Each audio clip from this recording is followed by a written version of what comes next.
So I'm hanging out with my two buddies over here, David Shore and James Sun, and we're discussing the idea of how reality TV might take you to one point, but doesn't take you to the next point.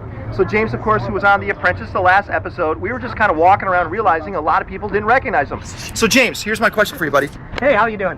What can reality TV really do for someone, and how do you take advantage of it? You know, I think if you want to put everything into perspective, reality TV will get you on the spotlight, get you some exposure, but if you think that you're actually going to be famous because you're on a reality TV show, you are badly mistaken. And if you think you're a star because you're on a reality TV show, you're even more badly mistaken. Do people really take that and think that they're going to be huge stars? A lot of people do. You'd be surprised.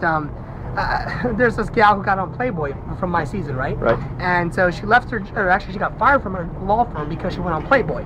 And what's interesting though is now she realizes after the Playboy, there isn't more entertainment stuff to do. And so she's trying to get a job with other law firms. But guess what?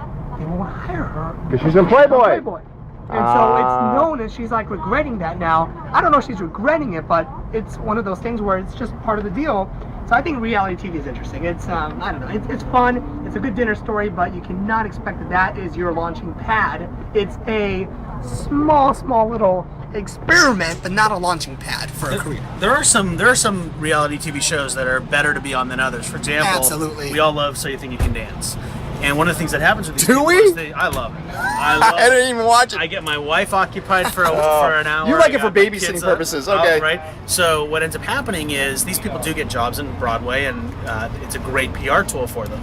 For shows like yours, you really don't get a whole lot of exposure beyond the sort of intellectual teamsmanship that you have. Yeah. So. Well, with The Apprentice, I mean, it's a business show, right? It's like, it's got the most number of six-figure income viewers, and that's not the massive audience in America. And honestly, it's not. I bet you Charlie Rose does. No That's comment. it. We'll pay more attention to this, but how many people actually knew James Sun? Not as many as he thought. No. That's good enough.